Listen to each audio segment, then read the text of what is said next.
ঢাকা ইউনিভার্সিটিতে চান্স পেয়েছি। তো তখন আমি ইকোনমিক্স যেহেতু প্রথম দিকের সাবজেক্ট, প্রতিটা সাবজেক্টই আমার কাছে অনেক বেশি আর কি, কোনো সাবজেক্টই নিচের দিকে না, কিন্তু প্রতিটা সাবজেক্টেরই ভ্যালু খুব আছে।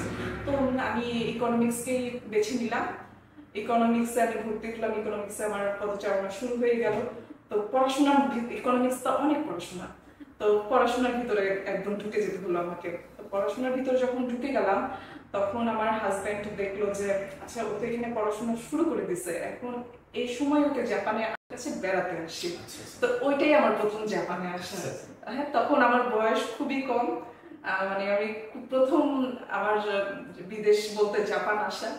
আমার তো এটা কি বলবো, প্রথম এক্সপেরিয়েন্স, স্বপ্নের মতো বলতে হচ্ছে। আমি এখানে তখন যা দেখতাম তা দেখি আমি খুব অবাক হয়ে যেতাম যে এটা কিভাবে সম্ভব, যে এত উন্নত একটা দেশ। মানে আমার কাছে মনে হতো যে আমি নতুন কিছু এক্সপ্লোর করছি। তো এটা আমার জন্য খুব একটা মানে অ্যামেজিং একটা বিষয় ছিল।